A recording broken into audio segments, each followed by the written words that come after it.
Hello and welcome to Conversations with the Voice of Reason. I'm your host, Benjamin Boyce, and today's conversant is Pascal-Emmanuel Gobry, who is a policy wonk who has spent a lot of time in DC. He's also French, and his concerns are with the policy level of government and international affairs. He's also the founder of Policy Sphere, which is a magazine that tackles those issues. And in this conversation, we talk about France's role in the new world order, specifically with the Trump administration looking to be withdrawing from a hegemonic position over world affairs and being more insular. Where does that leave Europe? And specifically, where does that leave France with the possibility of French taking the lead in European affairs? You can find Monsieur Gobry's work linked in the description, as well as links to support this channel. Without further ado, here is Pascal-Emmanuel Gobry.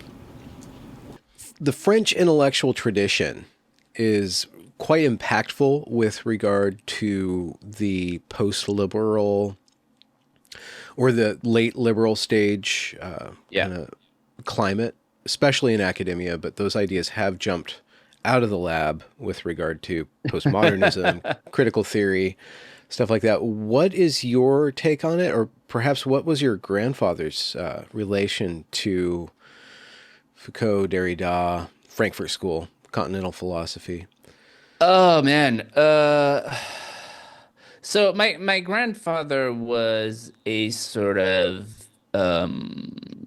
stereotypical down the line traditional Catholic. So I mean, I haven't read all of his books. Nobody has, Yeah, right. except him. Um, Uh, but I don't know that he engaged with those people directly. Yeah.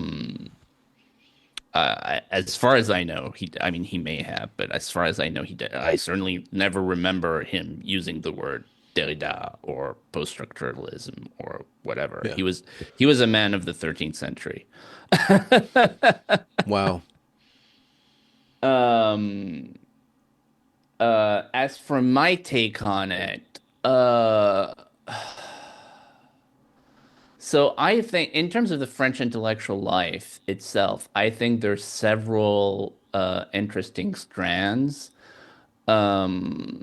There's the whole movement of the Nouvelle Droite of the 70s, which is really the sort of what some people would call the woke right, which was a sort of more identitarian right, which sort of had like a heyday in like the 70s and early 80s and sort of went underground and forgotten Hmm. about. So What figures was like their Dominique Venner, if you know their him, if you know general contribution or outlook?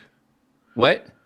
What was their general contribution or outlook? Well, Was it like nationalist or ethno-nationalist? yeah, they were sort of, I mean, I don't want to say they were pagans because that was I mean Venner certainly was, but that was the sort of general sort of much more blood and soil understanding of things versus a sort of more Christian understanding of things. Mm-hmm. Um, so I don't know if you're familiar with Venel, but he sort of became famous in the 70s and 80s, and sort of nobody heard about him, and he committed suicide somewhat famously in the 2000s or 2010s. He shot himself in front of the main altar of Notre Dame as a kind of like gesture of um symbolic gesture that he hoped would like awaken consciences and so on and so forth. And many people would commented on the irony of a man who was not a Christian, who was an opponent of Christianity, sort of picking Notre Dame as the sort of symbol of Western civilization. And in a sort of providential way, he was right. Like his work is now more popular than ever. The institute he founded, which is called Iliad. So again, you can get that reference. Is now as far as I can tell, doing very well, and certainly in the culture and the discourse. So you have that strand. So all of the stuff that BAP writes about, talks about, in many ways, I mean, I don't want to say it comes from France. That there's a lot of German stuff as well in there, but it's been part of the intellect of the French intellectual life forever. And like the thing people don't understand about the French intellectual life is they think of it as this super left-wing place, which it is, just like everywhere else in the contemporary West. But the French the French intellectual world sort of kept reactionaries around kind of as sparring partners almost. And so I don't know, in one of Welbeck's books, one of his novels, I forget which one, the character who's like clearly is standing for him is writing a book, and his publisher tells him, "Oh, you're a reactionary. That's great. We love reactionaries. They're fun, and you need to have like a couple around." Um, so that's one thing, and then you have people who are sort of post-left, who sort of come from the left, and so you have figures like Alain Finkielkraut, you have figures like Michel Onfray, who's a sort of populist left type person who is doing this sort of left-right populist fusionism, which failed in the US, and I I'm not sure how it works as a political program, but certainly ideologically, it's very interesting. Um, How do you fuse the left and right? Like trade unions or something like that, or some sort of? Yeah, I mean it's like elites versus the common people, right? And it's Okay. like globalism versus roots, Yeah. rootless financiers versus blah blah blah. And in France, there's this sort of whole post-revolutionary um idea of France as this, I don't want to say liberal nation, but as this nation of human rights, and therefore the sort of anti-liberal elements of the left are rejected, but rejected in the name of patriotism, and therefore patriotism becomes good. And you had this entire effort on the left in the sort of 70s and 80s to create, and much broader than that. I mean, ever since 1989, the French have been arguing among themselves about like what does that mean? Like what happened with the French Revolution? What does it mean? And this idea of like creating a sort of coherent national narrative that includes the Crusades and Saint Louis and Notre Dame and the Revolution. And there are right wing versions of that. Eric Zemmour, he has a book where he basically argues that the sort of great French national project is to sort of recreate Rome. And so, the kings of France wanted to recreate Rome, but the revolutionaries also wanted to recreate Rome, right? They wanted to create an empire. They wanted that sort of transcended boundaries, that had equal law, that had all of these things. They were very inspired by the sort of the ideals of Roman republicanism, right? And so you can find ways to sort of make the bits agree with them, and it's sort of fake, but any grand national narrative is partly fake, partly propaganda, Yeah. which is fine because like a unifying narrative for a nation by definition is simplified, right? Yeah. You can't if it's going to unite, tens or hundreds in the case of the US of millions of people, it has to be this sort of simplified narrative. And by definition, history is always messy. So history is always going to be more complicated. But if it has enough truth in it, it can work. And so,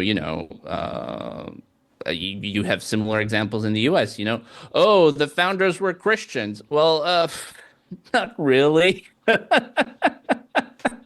Uh, you They weren't know, not. um, so, but they were certainly closer to Christian values than today's progressives, right? Yeah.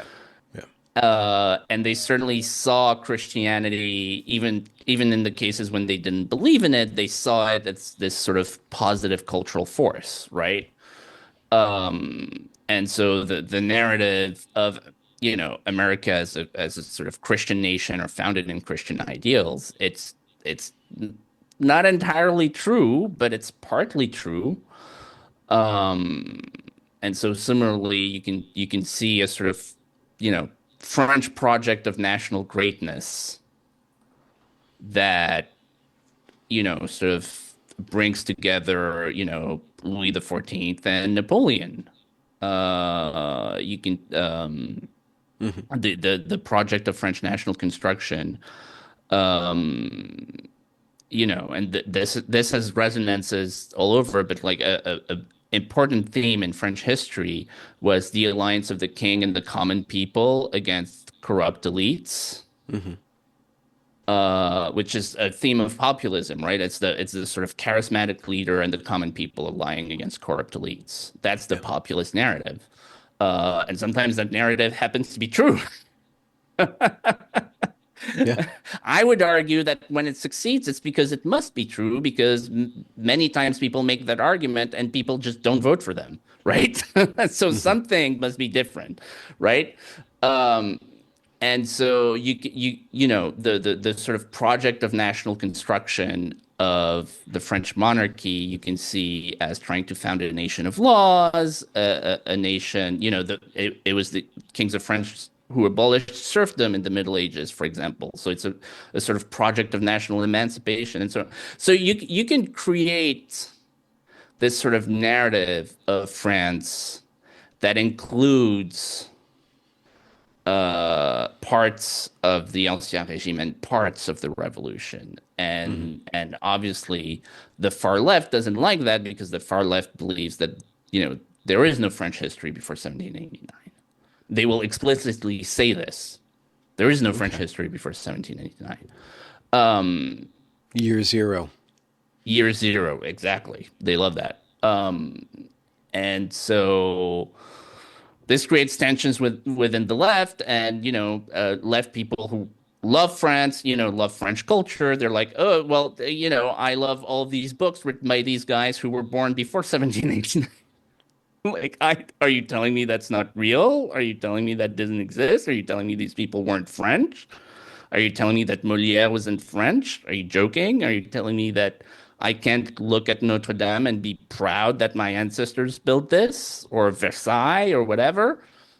And there's the left loves to create heretics and the right loves to welcome people. So all of a sudden and this is the phenomenon you see in the US as well, which is, these people all of a sudden find out that those hated conservatives tend to be like really friendly people, that they love it when the guy from the left sort of says things they agree with.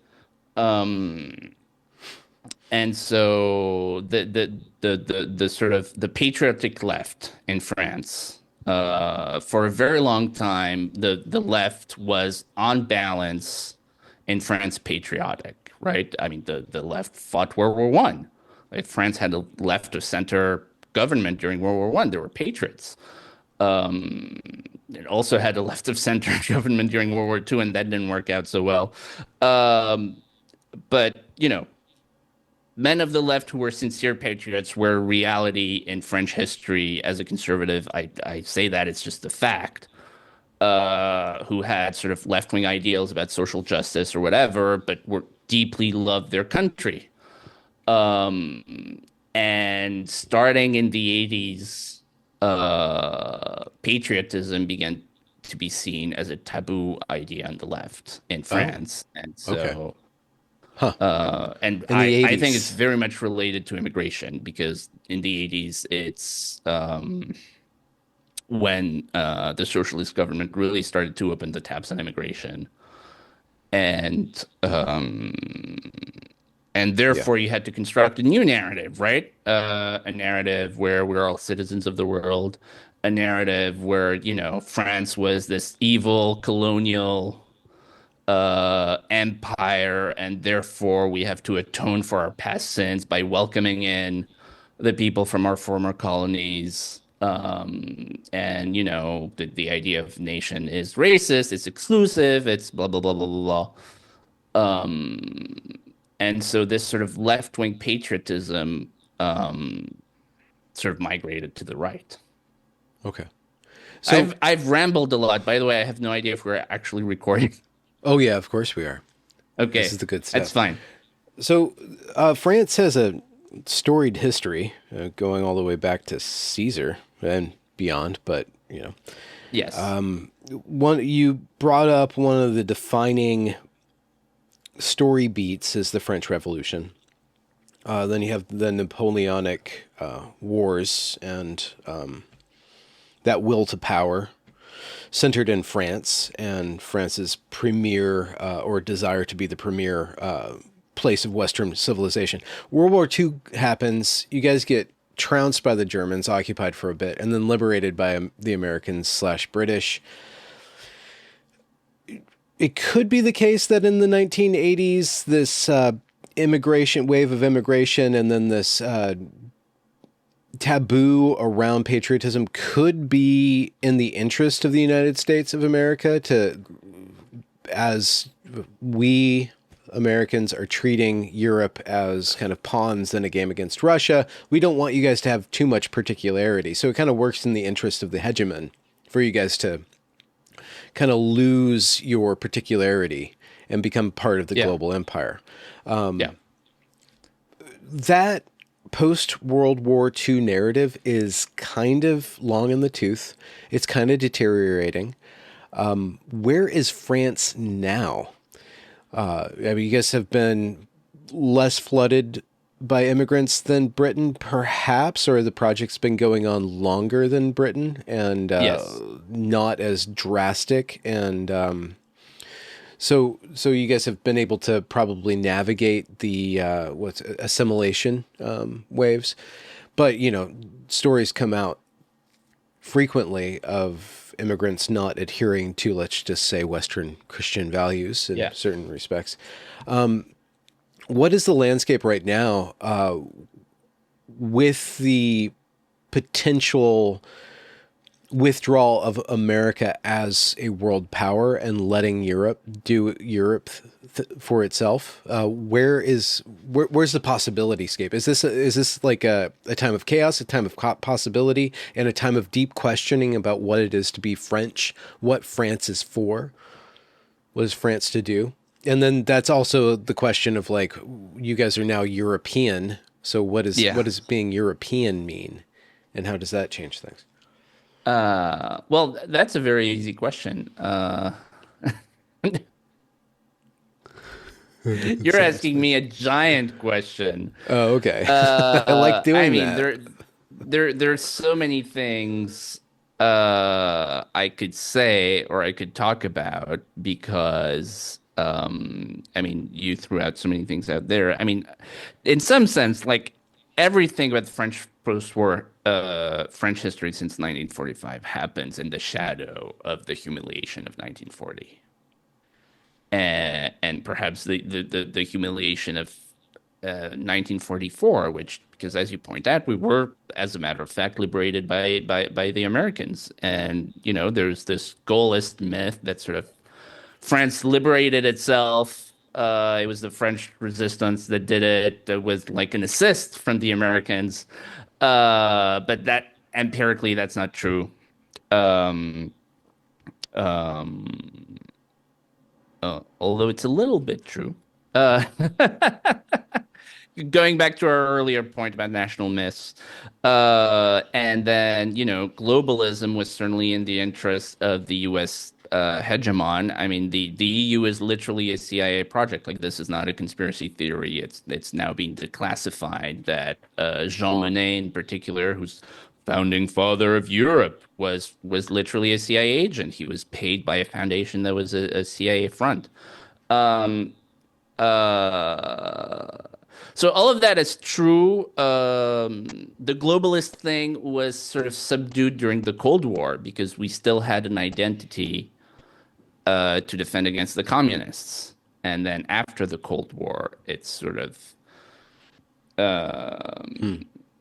and vice versa to sort of grant charity on both sides. There were legitimate reasons to see yourself, when you have this sort of totalitarian atheist enemy at your doorstep with nukes, to see sort of to see what the shared values are first, right? To Yeah. think to see, okay, well, what do I have in common with Germans, with Brits, with Americans? Well, do we share Western liberal, quote unquote, liberal Christian conservative values?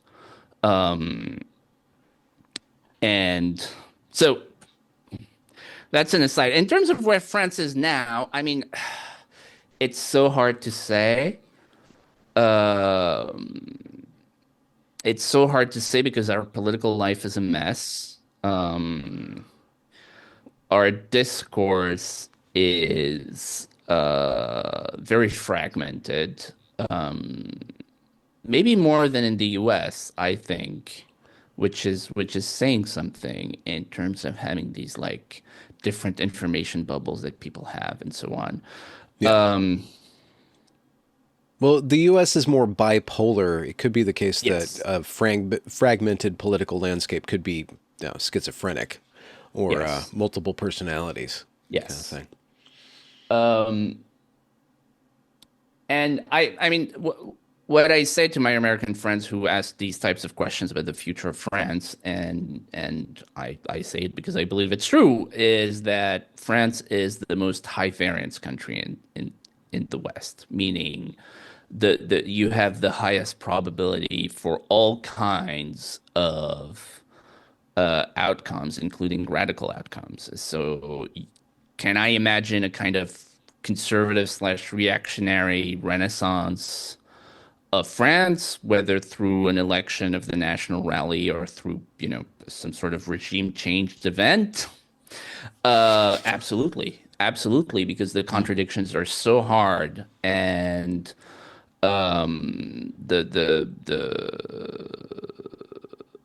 there are remnants and strong and large remnants of the French nation with strong identity and strong culture and the history of France is one of collapse and then implausible renaissance, like World War II, like the Revolution, like the Hundred Years' War. The Charles VI literally signed away the country. And then God, literally handpicked a savior in a field. So, anything's possible. Um, and so that's one very possible scenario. And sort of Muslim takeover is also a possible scenario 20 years out. Who knows? Um, and both of those scenarios can happen with like a civil war in between, right? You think that's Uh, possible? Your country's not too sedate and kind of no, opiated no. to forestall that. Um, I mean, it is an old country. I mean, it's an old country in the sense of having a long history, but it's an aging country. Uh, but we still have young people, and young people are getting radicalized on both sides. Yeah. And of course, you can have the sort of,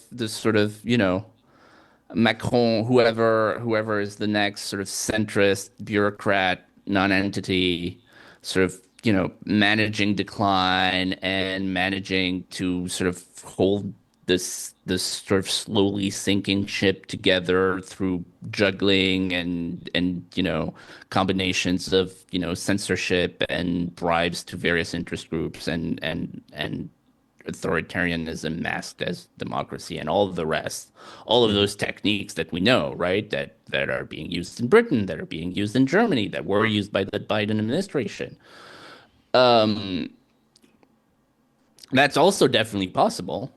It'd be stupid to say it's not, right? So all of that is possible, and I honestly don't know if I had to bet on one. I honestly You don't know. wouldn't. Yeah. So that's a non-answer to your. No, but the point is, if renewal comes to a European country, it's going to come to France. I mean, Germany's dead. The UK, to my heartbreak, because it's also a country with a very long and very great history and a great people. There are cousins. Hmm. The political landscape over there is absolutely cooked. Their quote unquote populist right party won't even apparently commit to mass deportation of illegal immigrants. Uh, so and they're very good at state authoritarianism. They invented sort of all of that intelligence Orwellianism. skullduggery Yeah. to sort of, manage, you know, Dissidents. Yeah. manage dissidents and psyops and all of the rest. It's a very authoritarian country, actually. People think of it as a liberal country. It's a very authoritarian country. I say this without judgment. To me, authoritarian is a neutral term. It's a style of government which, if it's used to good ends, prudently can be good, but it can obviously also be used to bad ends. Hmm. It's a very authoritarian country. France is more libertarian than the UK. As a fact, like if you want to build a shed in your garden, it's 10 times easier. Like if you want to build a shed in your garden in the UK, it's impossible. Hmm. You have to spend 5 years fighting red tape, like literally, right? That's what I mean, and like nobody has a problem with that. You know what I Well, mean? yeah. It's a very it's like all the freedom loving people left or were killed in World War II or whatever, but and again, I say this with enormous appreciation for English civilization. But in terms of the sort of social climate, it's an extremely authoritarian country. And as you said, like the scale of the replacement migration is insane because it happened in my lifetime. Like France has been receiving sort of drips and drips since the 60s, and it's sort of been accumulating and compounding. And like in 10 years, 15 years, the UK sort of blew past us. Yeah. Uh, and So with regard to like getting arrested for social media posts, that's not as likely in France or no, unlikely. no, no, no. I mean, we do have speech restrictions. There's a right-wing whistleblower who was called in for questioning by police like the other day for releasing the first names of. It doesn't matter why, but the facts of the case don't matter because it's obviously just intimidation. Yeah. Um, I know you have speech regulations around certain events that occurred during World War II. yes, we do. Yeah. Um, so we do have speech laws, and they're bad speech laws. Are they But applied judiciously or evenly? they're certainly not applied in the sort of shotgun way that they're applied in the UK, right? I have like I live here and I shitpost all day on the internet and I sleep fine. Like I would be like incredibly shocked if like a policeman showed up at my door and said, "You posted this on the internet." Hmm. Now, if you're a journalist, if you're a published writer, and so on and so forth, left-wing NGOs can sue you for, as happened with Eric Zemmour numerous times, for crossing certain lines. So that's, So there's civil pressure. yes, Yeah. and you may get fined and so on and so forth. but yeah, it's not nearly as bad as the UK. It's not nearly as bad as Germany. What is France's leverage or power right now? If the U.S. actually does withdraw Yeah. and leaves the EU to its own devices, what is France's role and potential, bargaining power in directing the fate of the continent? Well, I mean, so France is the only country in Europe with a real military that's actually battle tested. So France has fought more wars since World War II than the rest of Europe combined. Most of them were small wars in Africa that people don't typically read about in the newspapers. But like, I mean, you know, every French infantryman has seen combat. You know what I mean? Yeah, so for humanitarian or post-colonial destabilization or the opposite of destabilization Yes, ventures. I would re-stabilization, I would say. Okay, yeah. Yes. So traditionally, France had certain security agreements with various countries, most of which are former colonies. And so, yeah.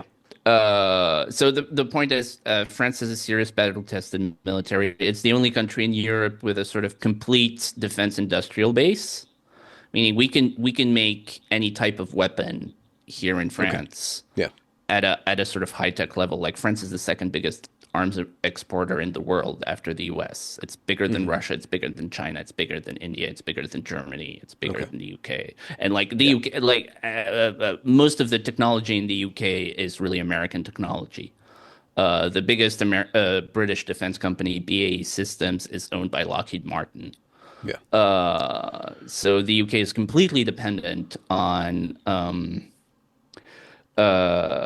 the US for its sort of defense technology. Would France? Well, this is a spice. I have two questions. One's kind of a spicier one, but would France be self-sufficient if it lost, I don't know, trade agreements with the U.S.? It would be able to go its own way if U.S. withdrew securities and pacts like that. It would be able to. I mean, yes. So security, France is again, and we have our own independent nuclear deterrent, which again isn't the case of the UK. Like the missiles and the submarines and all of that are made in the US or Yeah. licensed US technology. Um, which is a point Macron made in his address to the nation when he offered the nuclear umbrella. He said, "We're the only nation in Europe with a sovereign nuclear deterrent." Mm-hmm. Mm-hmm. Mm-hmm. And and obviously I don't know, nobody knows, and they officially denied it, but like French security services circles have believed for many decades that the UK has what's known as a double key, meaning if the prime minister of the UK wants to launch a nuke, the president of the US has to agree. Mm. That this is this obviously the British government denies it, but everybody who's in security in France believes this. I Yeah. so I obviously I don't know, and I wouldn't know. Um, Would but whether France have or any? not it's literally true that there's a key, Yeah. it's certainly true that, if they want their missile serviced, right? If they want Yeah. their sub serviced, they need to go to a US contractor. Yeah. So they're definitely not independent in that way. So in security, I mean, in terms of trade, I mean, like the U.S. and Europe are huge trading partners. So if Trump puts up a giant big tariff, obviously both countries will suffer a hit. Now you can argue that it would be good in the long run, because it would help reindustrialize on both sides. I think that's probably true. I was actually looking earlier, comparing EU tariffs with the US, and like actually EU tariffs are weaker than US tariffs. So we're actually the ones getting screwed on trade Oh. vis-a-vis the Okay. US. Yeah. Yeah. Well, I wonder how that works out. I mean, So, bring it. I'm not Yeah. joking. Bring it. Um, Would the France? question is always one of Yeah. will, right? Yeah. Well, speaking of will, would France have any? This is a really spicy take, and it's probably the realm of science fiction or speculative fiction at this particular point in history. But all things being French and open to radical swings in any given direction, would France ever have the will to power to kind of become the dominant force in the region and kind of invert the hegemonic or reclaim its own hegemonic desires and actually go to bat with Russia, actually kind of become a respectable partner with the United States and kind of just control the region? I mean, that's what I hope. I think realistically, I mean, do we have the capacity? Yes. Uh, I think realistically, it will only happen if we're forced to, which is why, as a French patriot, I am, absolutely over the moon with everything that Trump and Vance have been saying and doing. Why? Because Putting you guys in the position to take care of yourselves and therefore, yes, as a French and European patriot, like I think we need to be kicked off welfare so that we get our act together as an independent nation. And I think it would be in the interest of France. I think it would be in the interest of Europe, and I think it would be in the interest of the U.S. because it turns out that allies who can't do anything aren't very good allies, actually.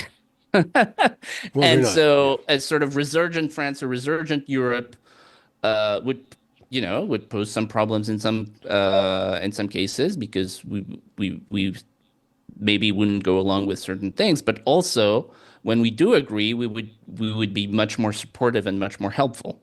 Mm-hmm. It does, take something like Afghanistan, right? The whole thing was screwed up because of USAID and all of that. But the basic premise of like, let's go destroy Al Qaeda and the Taliban because they blew up the World Trade Center, I agreed with that. Mm-hmm. That's or at least that's not a legitimate thing. That's not a crazy thing. That's not, Mm-hmm. uh, you know, 500 Italian peacekeepers aren't going to make a difference, right? Is that all Italy has right now? 500. And or whatever. I don't Yeah. know what the number is of soldiers Italy sent, but it was something on that order. Maybe it was a Yeah. thousand, maybe it was 2,000, whatever. You know what I mean? Yeah. Like if the US gets into a real pickle, like not, oh, we want to knock out random country X because we feel like it, but like a real pickle, you want a strong Europe by your side because if it's a real problem, Europe will be at our side because at the end of the day, we're civilizational cousins. We've Yeah. been allies. In the case of France for 200 years famously, but in the case of Europe since 1945, uh, you know, if there's a Mm. real problem, we will be in it together, Yeah. especially vis-a-vis China, Russia. Um, so yeah. So my answer to your question is: Can France? Number one, the country that can reinvigorate Europe is France. Number two, does it have the capacity materially? Yes. Does it have the will? I think it will have it if it is forced. Yeah. Okay. And so I think the new developments of the Trump administration, I mean, they're the best thing I could have hoped for. Wow. What about Germany? You said it was cooked. Would Germany need to follow France? Would France be able to lead Germany back to its own feet? If France was forced to stand on its own feet, would Germany follow? I mean, that's the $1 trillion question. Why? Why is that so essential? Well, so Germany's bigger than France in terms of population and economy. Hmm. And so France has historically been the junior partner to Germany in Europe. Whatever France and Germany say in Europe goes. Less so Uh, Britain, because Britain's basically just the U.S. representative. Yeah, There's and puppet. they're no longer in Europe. Yeah. But even before in the EU, they were isolationists. They had all these carve outs to the various treaties. Yeah. They sort of whatever France and Germany say goes, and so France and Germany would sort of agree privately on a position, and then that would become the position of everybody else. I'm sort of ultra simplifying, but basically it's true. And in that sort of dual relationship, France was the junior partner more often, also because of a lack of political will, but also because of just economic Sure. Yeah. realities. If Germany becomes dependent on France for its security, France becomes the senior partner, right? Because guns matter more than money. And Germany's not going to build an independent military. They're just not going to. They're still, and you can think that's good or bad, but they're still in the sort of World War II psychodrama, Yeah. and they don't Yeah. want to. Like there's nobody in Germany who wants to. I mean, I'm curious to see what Mertz's sort of like 800 billion for defense thing will turn into. What do you think Germany wants I think in this Germany shakeup wants period? what? In this period of things potentially being shaken up, what does Germany want? Sovereignty, I think control, Germany power, wants peace. I think Germany wants peace, and it wants peace at the lowest possible cost. peace with Uh, whom? Peace with everybody. Okay.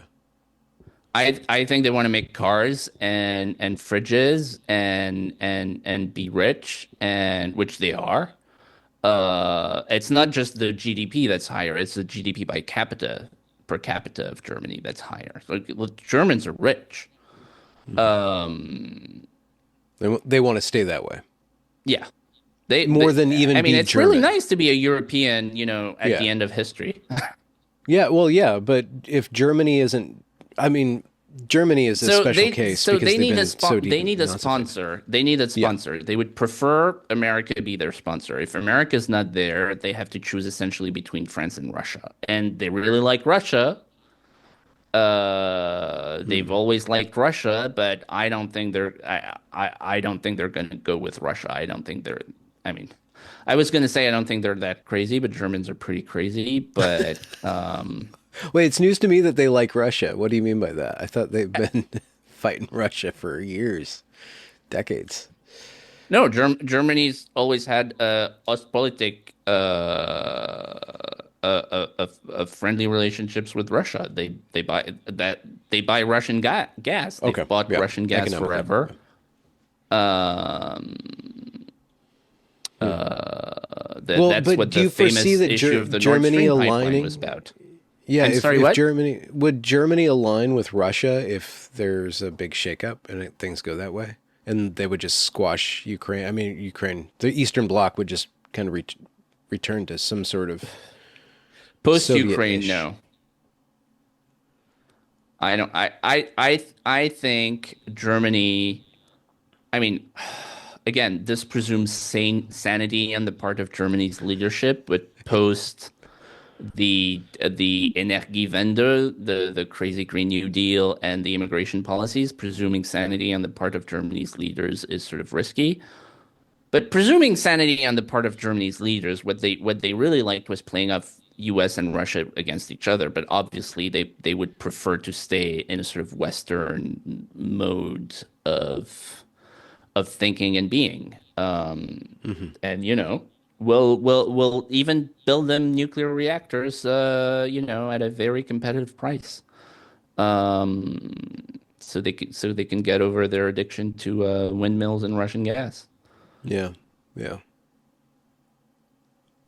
What about intellectually in from your point of view? What are the most interesting potential ideas in the landscape right now that are possible? Is reactionary something you're fond of or flirt with? And is that coming back? Or are you more, you work with or founded, I don't know your relationship with policy sphere, but you guys bill Yes. yourselves as centrist and centrist right. So, I mean, like, we say center right, okay. or right of center. Yes. So Policy Sphere is a media company for professionals working in policy and politics in DC, but which I built thanks to my previous experience working in think tanks in DC and as a sort of political columnist. Um, this relates to that, and here's how. Sort of reactionary philosophy and all of that, I find it very interesting. The sort of neo-reaction movement in the US, I find very interesting. The sort of French angle on this is that because I sort of read about this stuff growing up, I'm not like horrified by it, but it doesn't also have like the frisson of like, this the exciting new thing. Yeah. Yeah. So I can sort of just look at it and judge it on the merits. The reason why I created Policy Sphere right before the what I hoped would be the second Trump administration is because political philosophy is great, but at some point you have to govern, Yes. and you have to govern as part of a coalition. Yeah. You have to govern using the tools that are the constitutional and legal and governmental and policy tools that are available to you. And so how, you know, how you get from the 30,000 philosophical plane, which I believe is necessary, right? You need to have these arguments about big ideas, but at some point you need to translate them to concrete policy in the real world. Yeah. And that's what the Trump administration is trying to do right now, which is very exciting and very interesting, but it's not going to look like what Curtis Yarvin would like it to look like. Oh, yeah. Yeah. And maybe one day, he/we will get Red Caesar, and on that day we'll see. But that's not Donald Trump. It was never Donald Trump. And so how you operationalize some of these big ideas is something that I'm very interested in. Yeah. And you know, the moment is now for Americans. It will probably come in a few years for Europeans, or maybe it is now in the defense and trade arena. It's like, all right, now you have to govern. Now you have to make things happen in the real world, which is a lot harder and more complicated. And so, for example, I'll take an example of Europe, which is French sort of populist, French and European, German, Italian, British, they're out, whatever, quote unquote, populists hate the EU. I hate the EU as it currently exists. Why? But What's there not to because it's like? is that what's not to like? It's this Yeah. sort of, yeah, I mean, it's this leftist, globalist, bureaucratic, authoritarian, unelected project. But at the same time, European countries clearly have interests in common. Yeah. They need to act together in some sort of coordinated way, and the body that currently exists for doing that is called the European Union. And so, Ross Douthat wrote a very good piece last week, a couple weeks ago, um, about this, which is, you know, if you're a populist right movement in France, especially, but Germany, Italy, Spain, whatever, Vox in Spain, who are very good, and you want to and you want to navigate this sort of post-Trump American retreat world, you have to figure out a way to engage with the EU. You can't just say, F you. You can't say, Frexit or Italixit or whatever. You have Hmm. to figure out some sort of new settlement, which Yeah. involves maybe compromises. Compromises. Ooh. You know what I mean? And so, how do you make this concrete? Like, the EU just said we're going to spend whatever on defense. Okay, so what does that mean? What are we buying? Is it going to be made in Europe? Is it going to be Mm. using European technology? Because if not, then if we're buying F-35s, then what's the bleeping point, right? Hmm. Um, Well, is it possible for the EU to be reshaped? Like, what is the state of it? It's this huge bureaucratic entity. I guess it yes, has a lot of economic power, right? yes. Has some sort of reserve. I don't know exactly how the money works, but it does pool. It's extremely complex. Yeah, It's purposefully extremely complex. to shut out competition or to make it more robust. Is that complexity in order to funnel money towards the elite, or is it to make it a very strong union? So part I was being sort of flippant there. Part of the complexity is due to the fact that it's an accumulation of treaties that were all negotiated among, six, Yeah, then nine, then 14, then 27 countries. yeah. Huh. That's interesting because old school power could just conquer and then impose law, but this is diplomatic, liberal Yes. treaties, international law. So Yes. there's trade-offs, less bloodshed, Yes. but Yes. more red So tape. so my prescription for this, I wrote an article after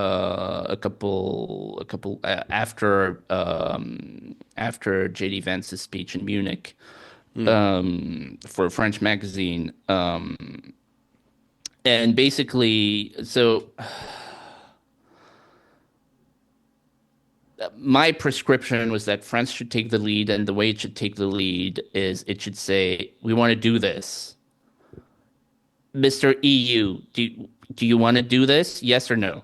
If yes, great. Let's do it through the EU. If no, okay, that's fine. We'll find a couple other European countries and start there.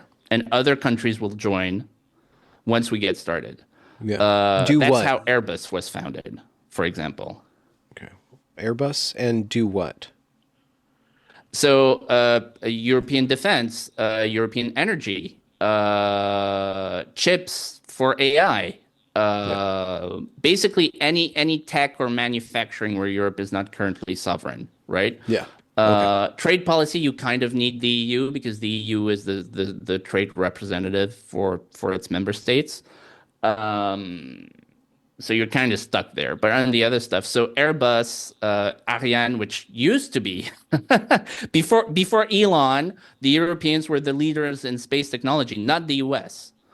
When I was growing up, Europe was the leader in space technology, and everybody knew that Europe meant France because like 60% of the money and 90% of the technology was French. Hmm. Uh, And so the way these great projects happen is basically France said, we want to do this, and then they would sort of bother Germany to pay for it, bug Germany until they write a check, and then do it, and then all the other countries go, oh, that's super cool, and then they join, and so that's how Airbus happened. Like the first. I mean, it wasn't called Airbus, but like the first thing was a French plane called the Caravelle, which was the first non-American, non-Soviet sort of jet airliner in the 60s. And then, once we did that, we went to Germany and said, do you want to do a European sort of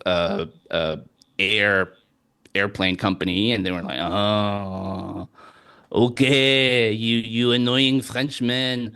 And Wait, they did you put up just some give the money, Germans and then the a French Italians wanted to accent? join, and the Spanish wanted to join, and you know what I mean? And that's Yeah. that's how things happen in the real world, right? You Yeah. start something, and then people join, and that's why the EU doesn't work because if you need to get 27 people to agree to something before you can start it, it never Yeah. happens. Yeah. And so what I've described about Airbus is true about Ariane, which is the space thing. It's true about every quote unquote good EU project.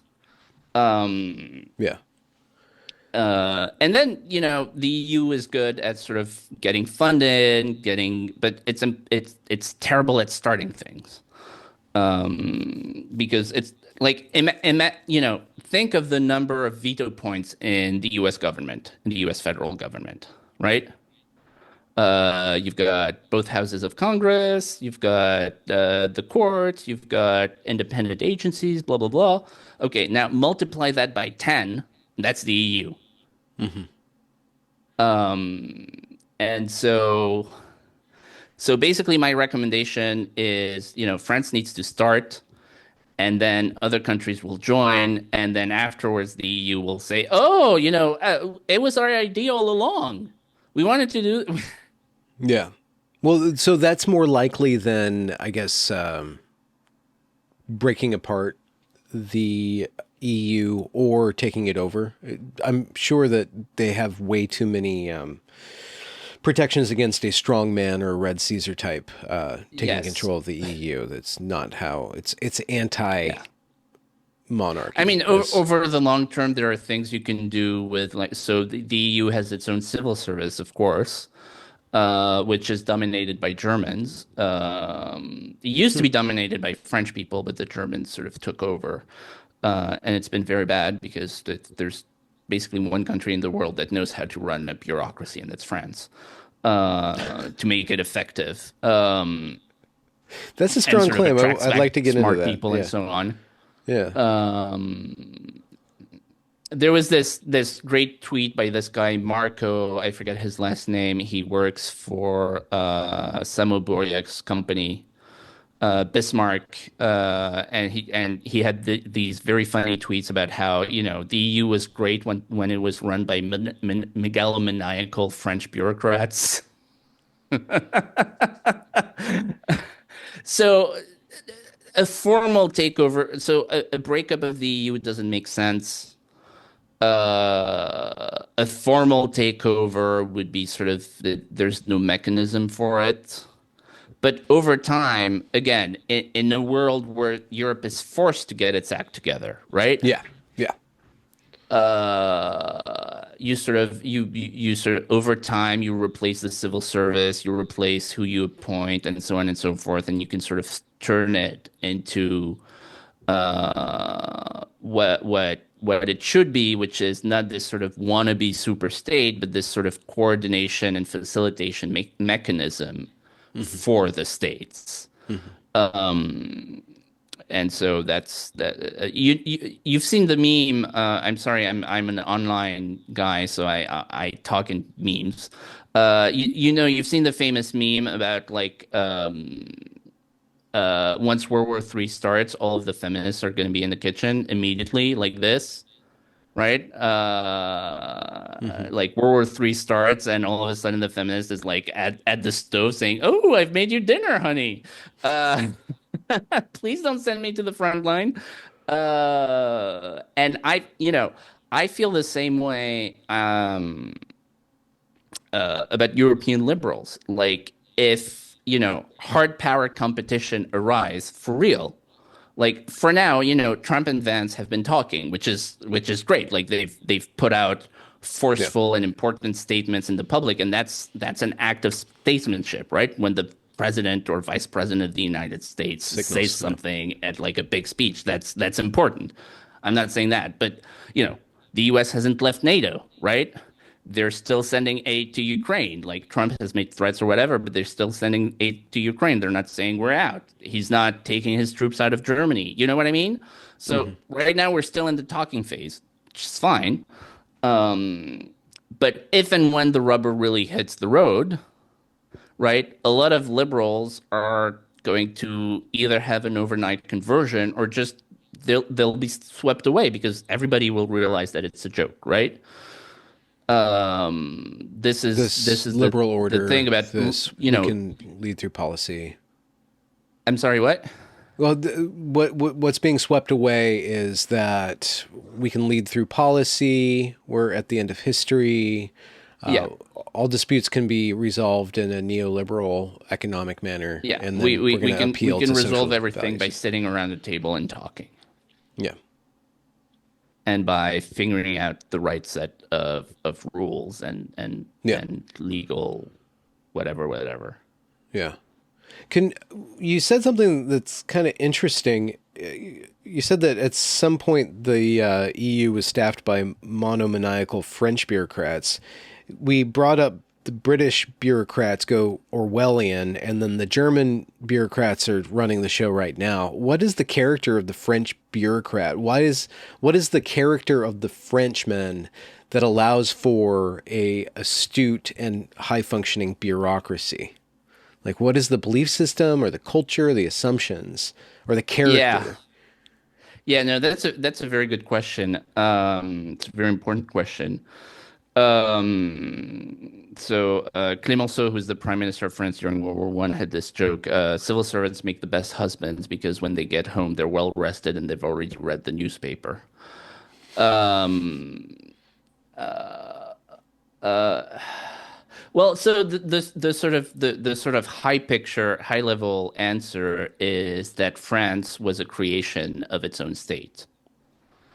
So if you think about European nation states, the nation existed before the state, right? The Italian nation existed for 1,000 years before they had a unified state. The German nation existed for 1,000 years before they had a unified state.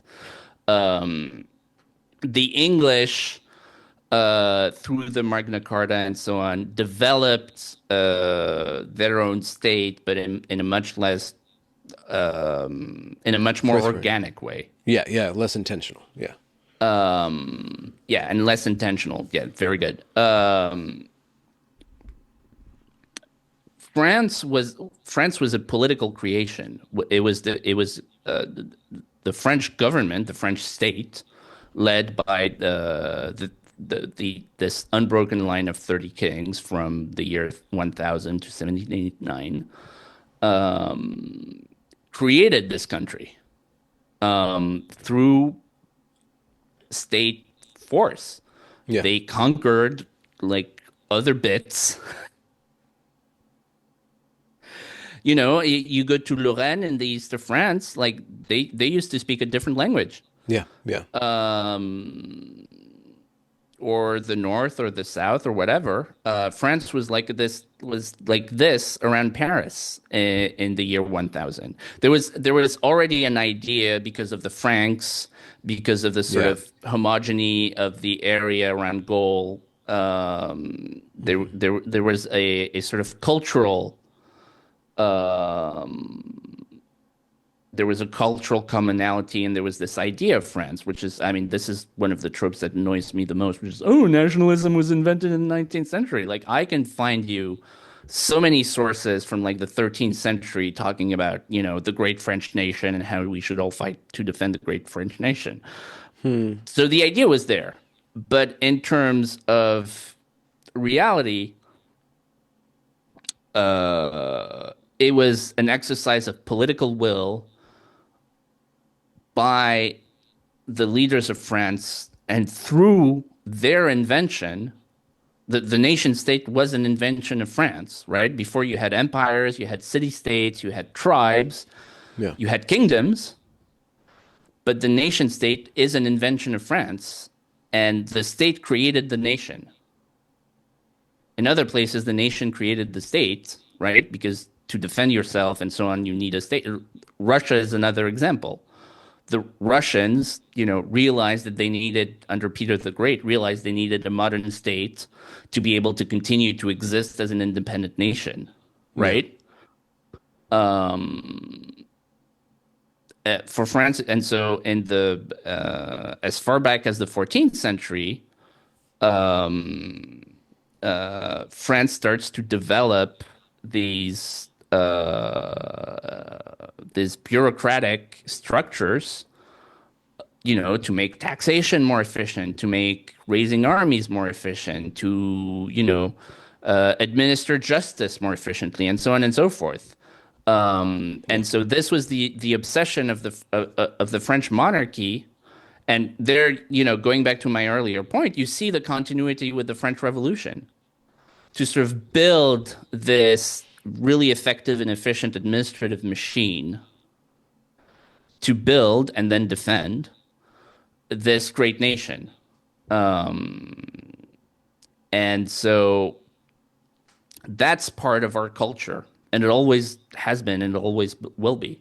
And so how that cashes out today, which is that being a senior civil servant is a high status job in France in a way that it isn't in other countries. It's a very It's patriotic. It's baked yes, into a yes, and it's Frenchman's. Yeah. noble. Working for the government is not considered noble in the U.S. in American culture. It is to the Being government like employees, deputy but director of, procurement at the Department of Transportation is not seen as noble. You know what I mean? mm, And the way it was organized. So, my father was a civil servant. Like it's a very demanding, first of all, it's very demanding. The recruitment is very demanding. It's very to get hard. in the door. Yeah. It's very selective. And it's a career path where you can have a lot of influence and a lot of status very early. So when my dad was 28 as a junior official in the Ministry of Finance, he had a giant office in the Louvre because back then the Ministry of Finance was in the Louvre. And now I can go visit his old office, which is now part of the museum because they expanded the museum since then. Um, and you can be appointed to senior jobs very young. And so if you're like a young, the type of people who in the US would become entrepreneurs because they want to have an impact early. They're young, they're ambitious, Yeah. they want to have responsibilities. Um, those types of people in France become civil servants or soldiers. And the fact that those people in the US become entrepreneurs is a huge asset to America because it's how you have this thriving Innovative. economy Yeah. and Yeah. innovation ecosystem, which we are very jealous of. But the French cultural thing also has bonuses, which is having a competent government is actually really useful in a lot of ways. hmm And knowing how to run a government competently Yeah. is really useful in a lot of ways. And it And sounds like from what you were talking about with France's self-sufficiency, its ability to make weapons, its technology, the government seems to act in concord with innovation. Like the government not only wants to run things efficiently, but it wants to run a strong economy. It works closely yes, with the economic sector, with the yes, innovative and tech sectors. yes, yes. Another point, it was actually a foreign friend who had made this point, which I hadn't thought about, but which is very true, which is France has one of the most diversified economies on the planet. So if you think of Germany, it's like a huge amount of their economy is cars, like a huge amount. Because it's not just the cars themselves, but you have all of the down the line suppliers, and there's a financial ecosystem around automotive and so on and so forth. So if you take hmm account all of that, just making cars is like 30-40% of their economy, Yeah. which is not a good idea. Because if the car market tanks for whatever reason, you have a depression. And so and in a globalized world, benefits accrue to specialization. Like if you have a globalized peaceful world, it's actually very good to just make cars because you're very good at making cars because you're a German autist. And so you make like these incredible cars that are super reliable and like where everything, works and so on and so forth. But it also leaves your country very vulnerable to, in a sort of Nassim Taleb sense, to sort of like unpredictable shocks. And because in France you have state support to various sectors of the economy, you have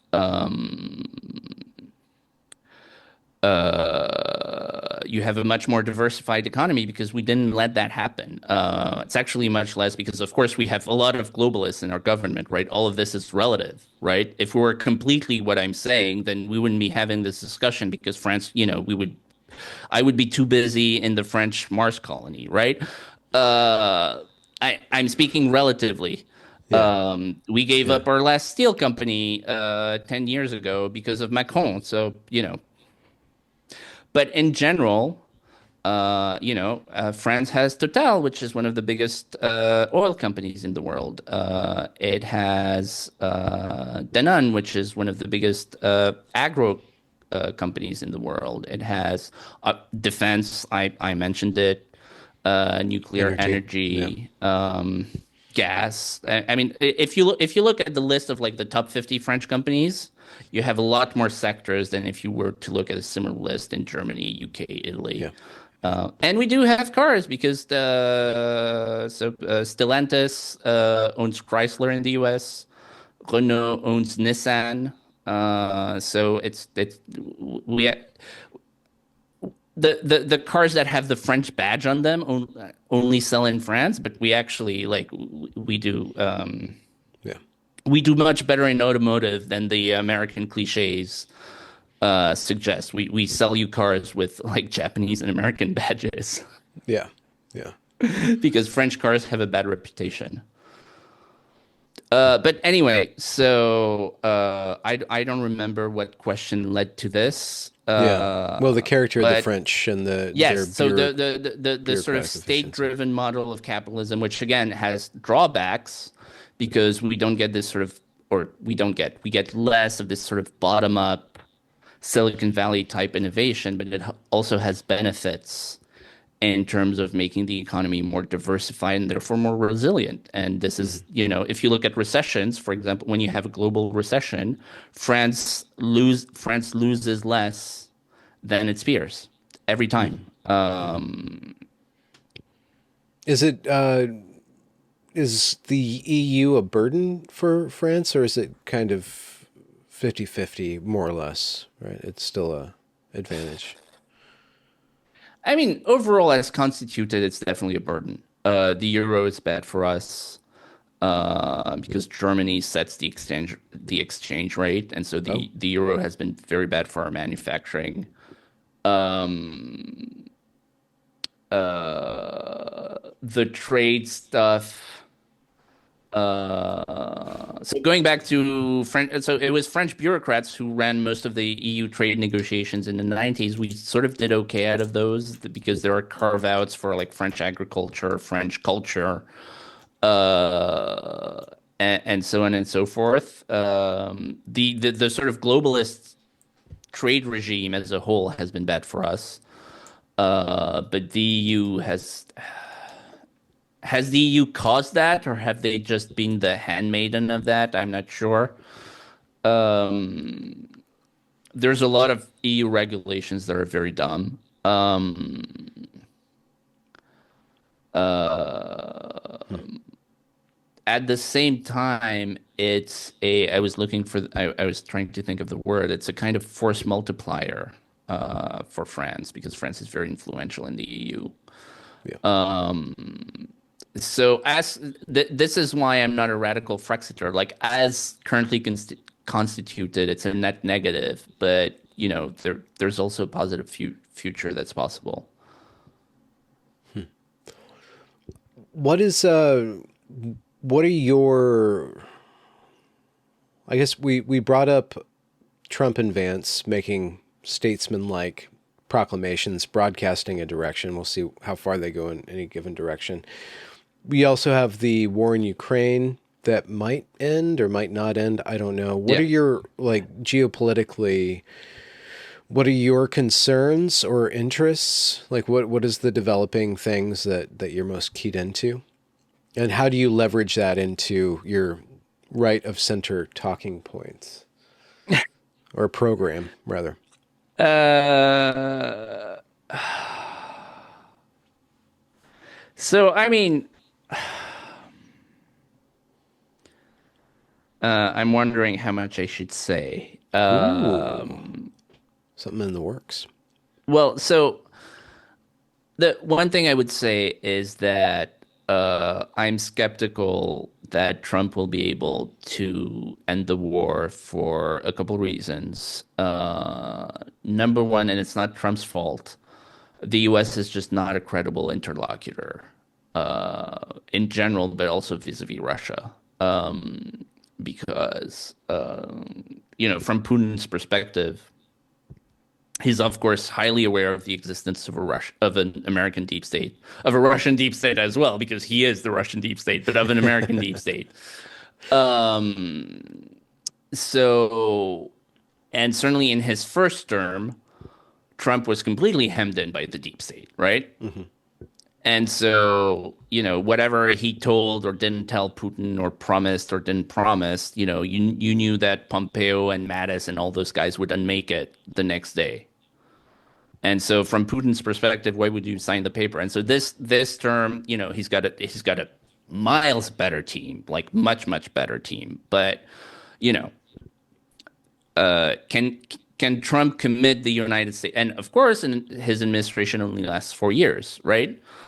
So there's a credibility problem of the U.S. vis-a-vis Russia because Russia got screwed so many times. The reset with Hillary Clinton that everybody forgot about. When Hillary Clinton went to Moscow and held up the button with Lavrov and said, "We're resetting." There was that entire era. When Obama told Romney, "Oh, the 1980s called. They want their foreign policy back." Um, the U.S. has sort of fucked with Russia. I'm sorry, I don't know if we can say bad words on your thing, but sort of like saying one thing and then doing the other thing the next day. Under the Bush administrations, the Obama administration, Trump won. And under Biden, they went all out. So, Mm-hmm. um, Mm-hmm. uh, that's number one. And number two, on the ground, the war is clearly going the way of Russia right now. And the internet people are arguing very fiercely about whether, they're this or they're there or they're on the map. But like clearly the Russians are like slowly steamrolling the Ukrainians. And the history of those kinds of wars of attrition is that, you go bankrupt very slowly and then very fast, right? Because Yeah. it sort of moves very slowly, but then one side sort of collapses, which is what happened to Germany in 1918. And then it goes very, very fast because they've collapsed. And it certainly looks possible that it might happen to Ukraine, within months. And so why would you stop if the war is going your way? Um, I was sort of smiling. I was watching it in my gym when Secretary Rubio, who I'm a huge fan of, by the way, but this is not at all about him. But when he went to Riyadh and sort of proclaimed, "Oh, we got the Ukrainians to agree to a 30-day ceasefire." Well, yeah, the Ukrainians have been calling for a ceasefire for like 5 months because they're getting their asses kicked, and they're the ones who like badly need to breathe and regroup and sort of blah blah blah. Like the Russians are the ones who are on the offensive, so of course the Ukrainians are going to agree to a ceasefire. And it's Mm-hmm. like, again, like within the context of the broader negotiation, it made sense to be able to say, okay, we got the Ukrainians to like agree to a certain position so that they could Yeah. then go talk to Russia and say, can you meet us halfway? So I'm not criticizing that, but I'm just making the point like the war is going well for Russia right now, and it's in a pause or a ceasefire or anything is in the interest of Ukraine, not Russia. And given that this is basically because, Ukraine is running out of manpower, and Russia, it turns out, is not just a gas station, but they've been able to manufacture like a lot of missiles and drones and all of those things. And they're a much bigger country, and a richer country, by the way. Not just as a whole, but per capita. The average Russian is about one third richer than the average Ukrainian. Okay. I've been to both countries a fair amount in my life. They're both wonderful countries, but Ukraine has always been, since the fall of the Berlin Wall, a sort of total basket case in terms of its government, corruption, infrastructure, and so on and so forth. So it's a desperately poor country, and Russia really has sort of ha had a sort of economic rebirth under Putin, and it's not at all just because artificial, because of oil money. Like obviously that's part of it, but like if you go, I mean, it's the famous Tucker thing, which is if you walk in the streets in Moscow, it looks like a rich country. It doesn't look like some sort of hellhole, Hmm. which Americans are not aware of at all, because Hmm. of their. I mean, I don't want to sound like a conspiracy theorist, but because of their propaganda, like the anti-Russian propaganda in the U.S. is insane. I'm not a defender of Russia or a lover of Putin or whatever. But it's absolutely true that Americans have this like weird obsession about Russia, and they like to portray it as this country where, like everybody, apart from like five oligarchs, everybody's like scraping dirt and like eating boiled cabbage and like living in a hovel. It's like, no, that was the 90s. That was 25 years ago. And since then, they've had growth like this. Hmm. And they have very good scientists, very good engineers, and so on and so forth.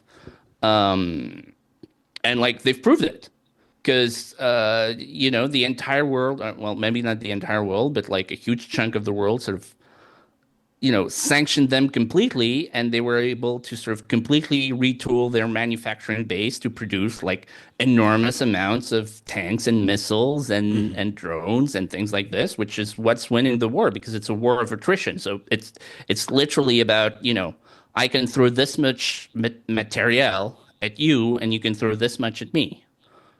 And like they're buying some stuff from Iran or whatever, but like most of them they're manufacturing themselves. Um, Hmm. so I'm just saying it's a real functional country. It's a middle income country. It's not as rich as America. It's not as rich as France. Uh, but it's Do it's you do not a you have any poor sense that country. Russia has any designs on taking over Europe or just ending somewhere and going back to a peaceful, prosperous relationship with Europe? I mean, okay, so this is where I'm not going to be pro. I'm gonna be not pro-Russian at all, which is like if NATO goes away tomorrow, like of course Putin's gonna try to, the Baltics or Finland or whatever. Of course he's gonna try to. He's a revanchist. He believes that. He's a Christian. I believe he's a committed Christian, so I believe he has, no affinity for communism as an ideology. But he remembers when the Soviet Union was a superpower that controlled half of Europe, and it was great in that sense. And he sees his job as restoring as much of that former greatness as is possible. So, if there's no NATO, like why wouldn't he take, Estonia? I mean, obviously, like he's not a philanthropist. He's not Hitler, but he's not a philanthropist. So um, I mean, he's not going to attack Estonia if there's NATO. Like he's clearly somebody who has a very healthy respect of like nuclear boundaries and things like that, Yeah. and which is why NATO is very important in that sense. So, in a world where NATO comes out, that is where France becomes absolutely key, which is can we like A, extend our nuclear umbrella, and B, like put up enough conventional forces to be a credible deterrent. Hmm. Because if all you've got is the missile, you're sort of begging for an escalation, right? So the game theory is as during the Cold War, you also need the tanks and the stuff like that because you basically, in case of a confrontation, you have no option beyond nukes, and you never want to be in that position. So it's not just about nukes, but nukes are crucial. So Europeans should certainly regard Vladimir Putin as presumptively hostile. Not always hostile. Like I believe he's a rational, he's a man of rational calculation, but he's certainly somebody who's gonna, punch you in the face and take your lunch if he thinks he can get away with it, right? Hmm. So, so Russia is absolutely a danger to Europe in those terms. To certainly to the Baltics, certainly to maybe to Finland, probably to Poland, and French patriots have a kind of romantic attachment to Polish nationalism. Did you know that the Polish national anthem thanks Napoleon for creating an independent Poland? I didn't know It's true. that. So, with coming to light all of the influence that USAID has had over Europe, propaganda wise, Yeah. if it is the case that the left was kind of astroturfed and is now in descent, what is the future for a right or center right European landscape? Is that nationalism? Is that what would that look like? Is that particularism and then a like band of brothers like relationship rather than a globalist, homogenized, heavily subsidized by mass immigration kind of two-tiered Yeah, system? yeah, Or yeah. I understand your question. So USAID was huge, but it's not the whole thing. There's Soros, there's like a million different other groups. Not the all of them are WEF, yeah, government. yeah. Having government support obviously helps tremendously, not just financially, but in other ways. So, the idea that, if you kill USAID, like the whole thing collapses, sadly is not true. I think the biggest, and I've said this multiple times, and I'm going to say it more. The most important thing is vis-a-vis free speech. And again, like what Trump and Vance and Rubio have said about that is absolutely true and important. And what I'm looking forward to is actually, and what I would very, very much like to see is actual pressure by the United States government on Europe to relax online censorship. Because they've said it, but as far as I know, and of course I'm not privy to these private conversations, but as far as I know, there has been no moment where the US government told Europe, you have to change your free speech rules or else dot dot dot. Like maybe that's part of the trade negotiations, I don't know. And if it is, I'm the happiest man alive. But like online free speech is a huge thing. So the EU has this thing called the Digital Services Act. I don't know why it's called an act. There's no word act in European law, but whatever. You have directives and rules, not acts. Anyway, but they called it the Digital Services Act to sound American. Yeah. And it's basically it's basically a hate speech. I mean, it's an online censorship. Yeah. It censors your free speech and it forces you to click accept cookies on every single No, freaking that's website. GDPR. That's something else. Well, screw them. Yes. GDPR is just annoying. DSA is the devil. Okay. So And that why did Europe or the EU find it necessary or expedient to tamper down and screw around with online speech? Because Was Trump some got elected. So it kind of came in the wake of 2016? Yeah, it was post Nationalism, 2016. I mean, populism. you Yeah. remember like all of the international left went in a state of absolute panic. Yeah. Um, and that is absolutely what prompted them. They were like, we don't want this to happen to us. They understood the very important role that the internet played in Trump's ascent. They understood that, online culture, meme culture, favors the right in a way that it doesn't the left, because the structure of the speech is different. It's more raw, and so you can't have the sort of left. Actually, blah blah blah blah blah blah blah blah blah. No, men or women, and whatever. Where Yeah. war is peace, hate Hyperverbose. is love, and so on and so Yeah. forth. Yeah. We just always win on the internet. Do you see this graph of like the biggest podcasts? And like it's this graph, and like the audience is represented by the size of the bubble. Yeah. And so you've got like a bunch of like really big red bubbles and like just a handful of tiny blue bubbles. It's like on the internet we win. When we have free speech, we win. Yeah. And so yeah, and so they understood that, and they were like, we don't want to have a European Trump win, and so we're just going to crack down hard. And it was mixed up in fears about Russia, um, which did absolutely do like online psyops, and they were just marginal in the U.S. because it was like a hundred Well, thousand I or mean, whatever, yeah, but 300,000. the US It was was doing it the was same marginal. amount of It's not what stuff. elected Trump, but they also actually did it. So Yeah. Yeah. But if we're going to talk about internet propaganda, the left is no yeah, washed of the hands kind of, no. yes. American left Um, specifically.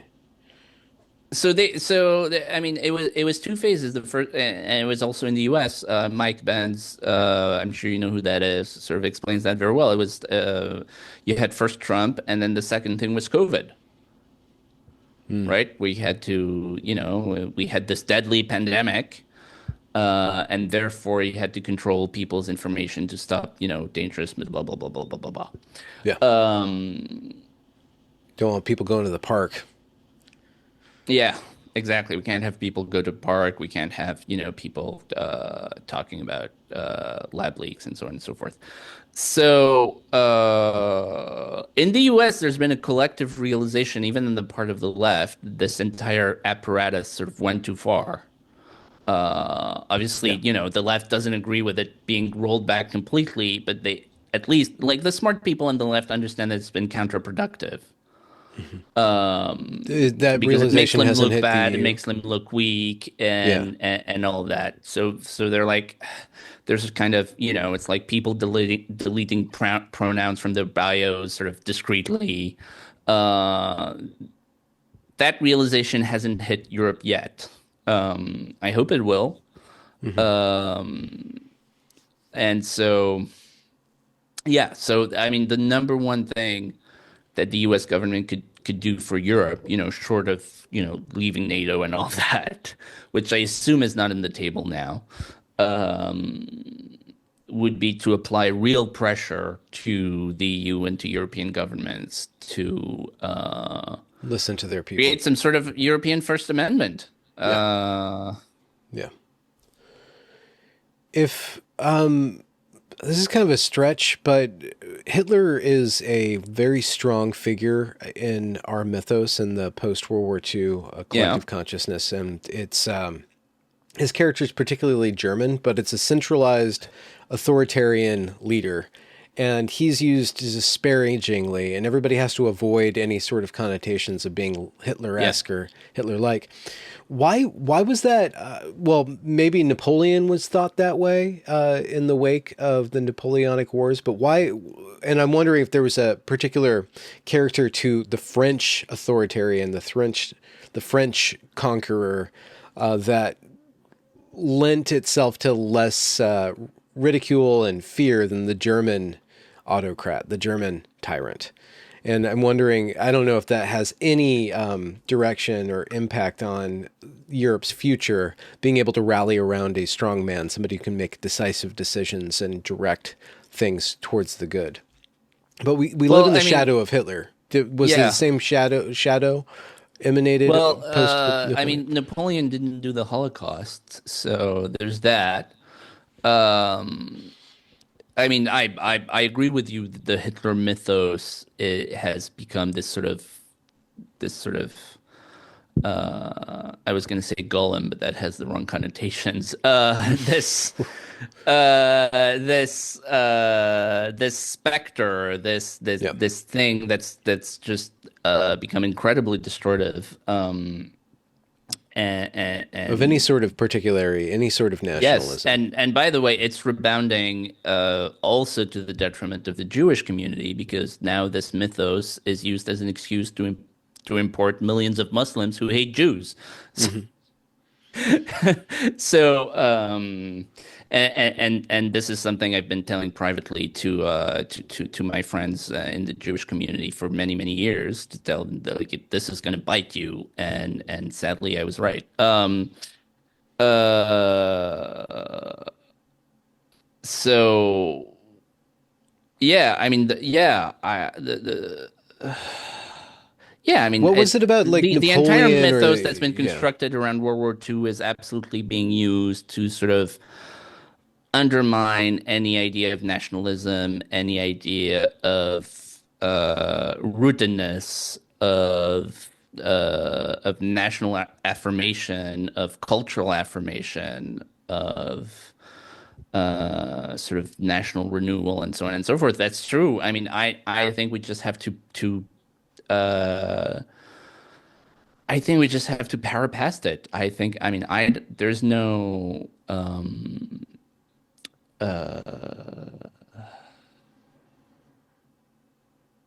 I don't have a magic answer to that. I mean, yeah, I think we can just agree that Hitler was an extremely bad person who committed horrific crimes, among the most horrific crimes ever committed.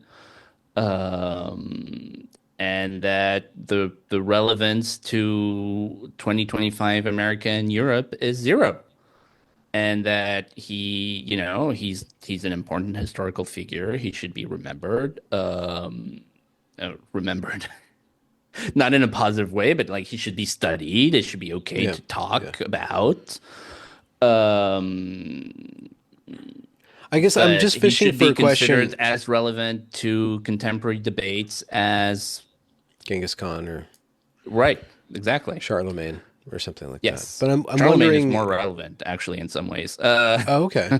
Well, let's get into that because I'm looking. I'm just kind of testing. I don't know if it's a stupid line of inquiry or not, but the like Trump is kind of a strongman-esque character. He can be the spirit of the age. He can be a very iconic figure that can lead people, lead my nation wherever he's taking us.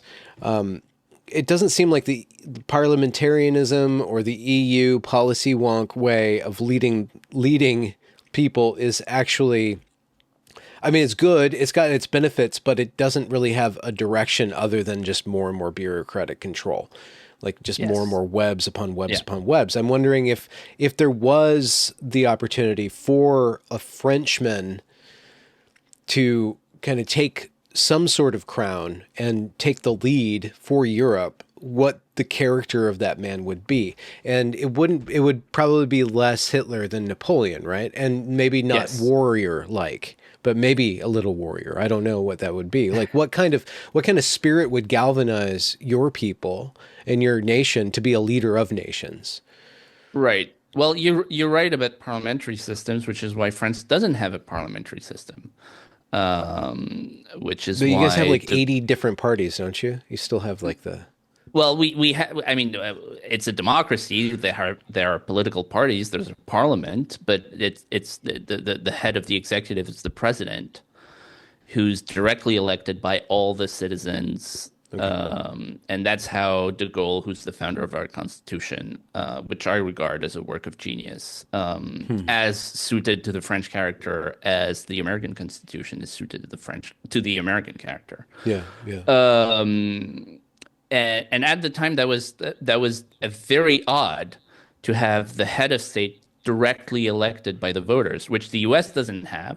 He's elected by the Electoral College, and which parliamentary systems don't have because you vote for a party, you vote for your member of parliament, your representative, and he votes for the prime minister. Now, because of the media landscape, uh, all election campaigns sort of look like presidential campaigns. Like who the candidate is, and you Yeah. sort of vote for your local guy, thinking about who he's gonna vote for as prime minister. But it's still a different style of politics, Hmm. and really at the time in 1962 that was unique. And if countries have it today, it's because they copied the French Constitution. Russia is one example. Like Yeltsin like explicitly copied the French Constitution for the Russian Constitution, Hmm. and Putin sort of modified it. But that's why they have a strong presidency, and that's why you get these sort of larger than life characters. You're absolutely right about that. That's why you get these sort of larger than life characters. Macron is, in a sense, a sort of kind of Nietzschean sort of great. I mean, he's this sort of double figure where Hmm. he's sort of like this bloodless bureaucrat, but also he's like this extremely intelligent and impressive man who sort of came out of nowhere to sort of conquer Is he leading you the guys in the presidency and direction that doesn't care you about rules and I'm sorry, what did you say? are you favor his direction?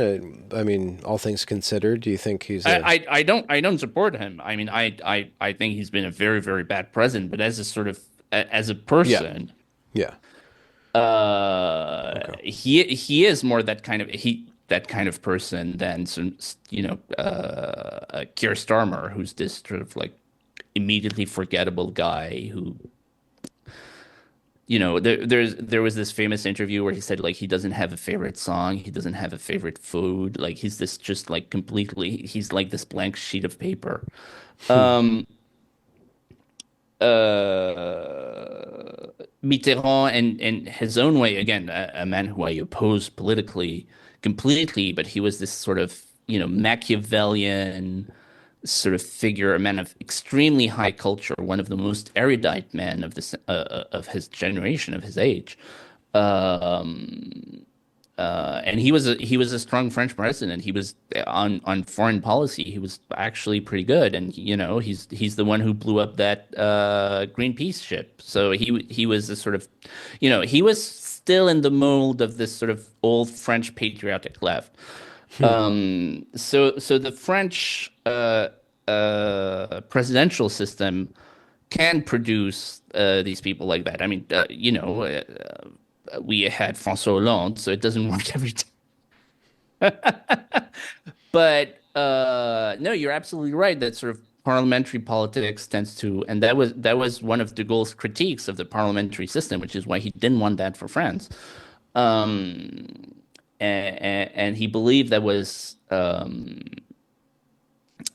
deep a necessity because of the French character, because of the French history that I've mentioned, which is we're this country that's in a sense, an artificial creation.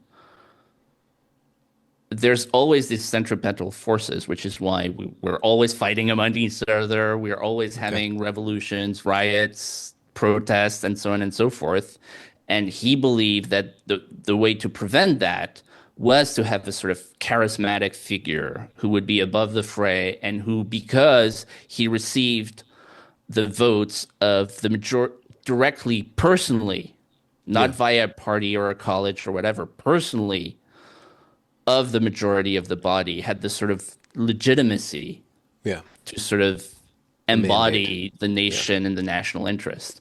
Yeah. And obviously the mediocrities of politics mean that, that hasn't always been the case. But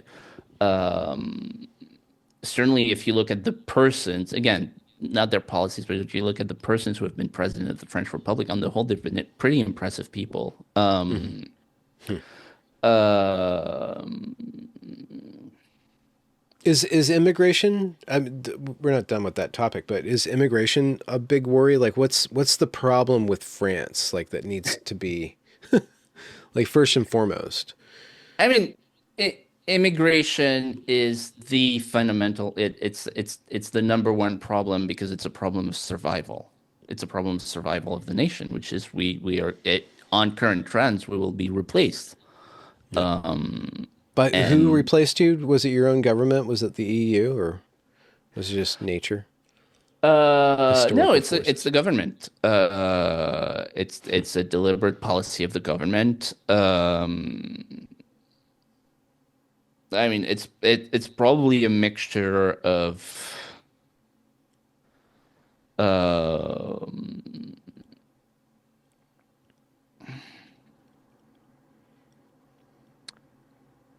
it's probably a mixture of both. I mean, we live in a world where sort of national governments are sort of intertwined with this sort of weird globalist blob thing, which is itself sort of an extension of the US sort of security state. So all of those things are sort of mixed in together. Um, and What is the so it's solution, or what's politically viable solution rather? the solution is mass deportation. I mean, it just is. Is that a And political like possibility? I think if you had a referendum on it, people would support it, and every poll that I'm aware of says so. Like, I mean, the French people are up to here. That's why I say Renaissance is a politically plausible, and referendums are in the Constitution, so you can do it. You Hmm. can do it via law because the judges would. Hmm. So you have to do a lot of people have thought this through, but you can change the constitution via referendum, and once you've changed the constitutions, the judges have to comply. Yeah. And so you would obviously everything depends on how you phrase things and what, but certainly we need to stop the flow and stop migrations from non-European countries or non-Western countries. Um, and for deportation of people already here, I mean, non-citizens need to go. And there are already legal provisions for stripping people of citizenship if they commit certain kinds of crimes, and so on and so forth. So there's lots of tools that you could use. To be clear, I'm not talking about like a ethnic cleansing, but the numbers are just too high, and so a certain number of people are going to have to go if France is to continue to exist as a nation. It's as simple as that. That's just a fact, and so it should be done humanely, should be done in a sort of legalistic, rational way. There should be a process and so on, but some sort of mass deportation is necessary for the survival of France as a nation. That's just true. If people Um, want it, why isn't it happening? well, that's the magic of 21st century managed democracy. Isn't it strange? Isn't it strange how that works? What do you want to say? Yeah. Well, I mean, is there somebody in the political landscape that could make that happen? Yeah, I mean, I think the National Rally can absolutely win a national election. It's certainly possible. And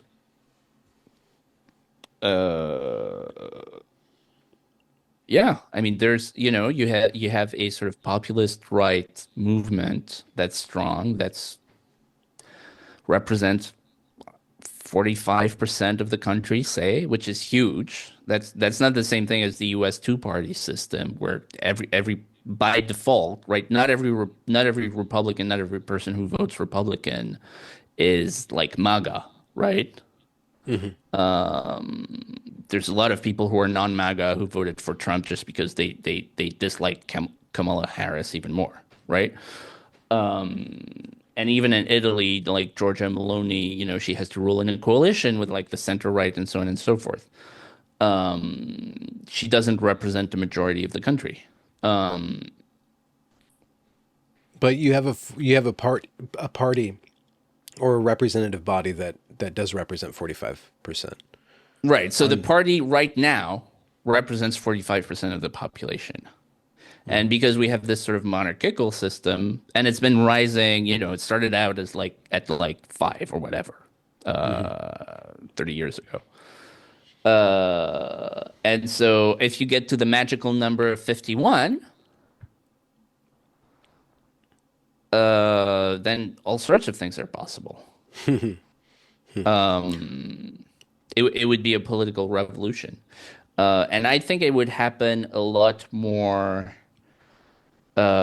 smoothly than people think, because this is one of the great virtues of democracy. And we've seen this in the sort of muted response of the left to Trump's election, which is when people realize they're in the minority, it sort of has a stopping effect because people are social animals.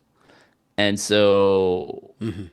Yeah. the reaction to Trump in 2016 was so strong, first of all, because he was new, right? And so now he's a sort of known quantity and so forth and so no sane rational people believes that Trump is going to set up a fascist regime in the US because he was president for 4 years and he didn't, and he never tried to. Well, I mean, COVID did happen on And his like watch.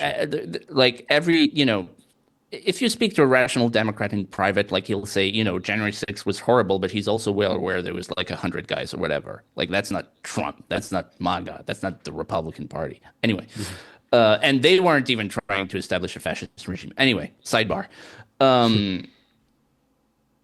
The point is, Trump winning the popular vote is what affected this sort of cultural change, which we've seen in the US, because you have a lot of people who suddenly understand they're in the minority, and it doesn't change their opinion, but it changes how hard they're going to defend them. Mhm. And so, three trannies burning Teslas is, obviously they should be arrested and prosecuted. But that, I mean, remember what happened in 2020, right? It was not even, we're not even close. And so, a lot of people in France privately agree with the national rally. I'm talking even in the elites. Mhm. And so I think that if the national rally wins, it's also going to win culturally, and it's going to open the door to a lot of things. Well, Marine Le Pen is a very impressive person, extremely smart, extremely tough, charismatic too. In a sort of not in the sort of great man of history way because she's not a man, but she's an excellent debater, and so she's an excellent communicator hmm.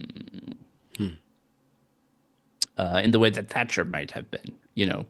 Thatcher did give a great speech, but she gave a great interview. You know what I mean? And so she Mm. she convinced people in that sense. And so I think she would make an excellent president. And she also has like a very good team around her.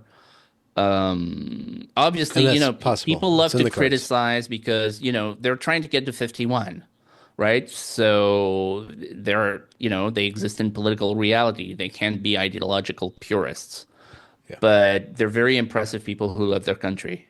Um, and so, in that sense, I'm hopeful. Yeah. Well, I mean, with France, with your storied and rich history and just all the different aspects of it, the language, cuisine, I know that's kind of shallow, but it's still, there's a country to love. You guys have Yes. national identity that Yes. deserves and Yes. demands devotion. Yes. Yes. And so with America, we have a very diffuse identity. It's very immigrant, innovative, and a lot of wheels are turning. We also have a lot of power too.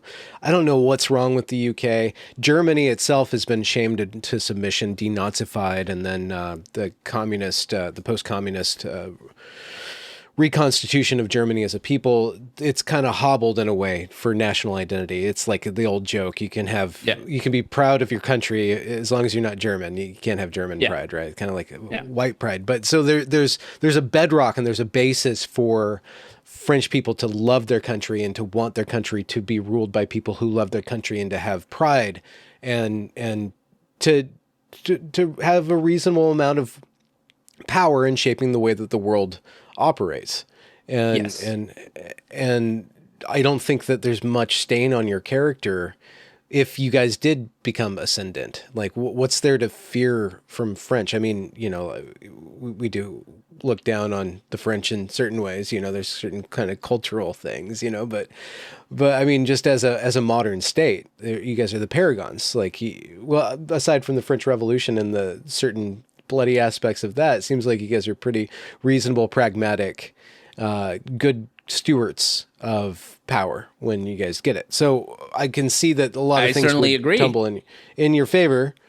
A lot of things would go in your favor. And then if you guys did that, and if the free speech regulations were lifted, Europe would probably follow your lead in one way or another, or in several ways, maybe. That's the plan.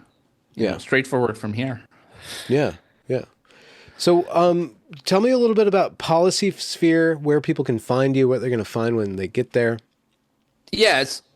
So PolicySphere, so it's policysphere.com, and we also have an account on X, which you could follow. So it's a media website for policy professionals who work in Washington. So if you're not in that world, you probably won't find it very interesting by design. Um, Other than that, if you want to follow, so I have a podcast which is called the Sphere Podcast, which is a sort of interview podcast. There's some policy stuff, but it's sort of broader. I had Tucker as a guest. I had I Ross want him as a Douthat. guest. I I'll have to had talk to you about that. I got to get him. He's a wonderful guy. I don't agree with him on everything. Apparently, it's what you have to say after you mention him. I don't know why we have to say that about everybody. But he's just a wonderful guy. And so I will never disown him. So and we have tech stuff coming up. I'm trying to make it in sort of broader interests. So that's something your So audience what's might the like. basic topics, like current events or, European stuff or just world events? No, it's or... I'm doing some European stuff. I had a very interesting thing on Sweden about the whole immigration issue with Paulina Nudig, who's a great Swedish journalist who writes in English and in Swedish, but also in English about this stuff. So we're gonna do some Europe stuff, but it's at this point it's mostly American stuff. It's just I'm trying to make it like I guess your podcast is, which is conversations with people I find interesting. Yeah, yeah. I don't have your silky smooth voice, but I try I try to have conversations with people I find interesting. One of the ways I've been blessed in my life, which is that I've gotten to meet and get to know a lot of very interesting people, whether in the intellectual world, in the political world, in tech and finance and so on and so forth. And so now I'm just going through my Rolodex and saying, Yeah, hey, do you yeah. want to be on my podcast? Yeah, yeah. And because people love talking, they often say yes. Yeah, yeah. Is Not there because of me, I'm sure, but I'll take it. is this ghost of your grandfather looking down on you with a sour look because you're not writing a book, or are you writing a book? And Yes, he would probably not like that. So that's both my grandfather and my father published their first book when they were 28. And that's always sort of been in my mind as a kind of deadline, and it made me unable to write before, and now that I've passed it, I don't. It's a kind of psychological block. Oh no. I haven't. I've never found the time to write a book. Mhm. They say a journalist is either a failed writer or a failed politician, and I'm in the failed writer category. Hey, you could always be a failed politician. Who Yeah, knows what scandals are hiding under your bed? I'm gonna have ChatGPT write me a couple books. Yeah, yeah. Well, the technology's there, and you'd be wise not to pass up the opportunity. Pascal, I have enough material out there that you can ask ChatGPT to write something in the yeah, style assemble, of Pascal-Emmanuel Gobry, and it'll do like an passable. embarrassingly good job, Yeah. embarrassingly for me.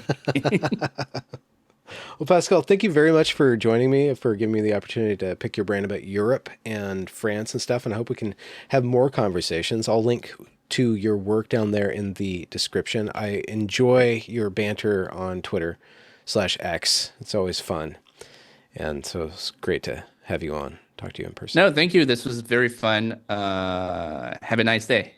Yeah, you too.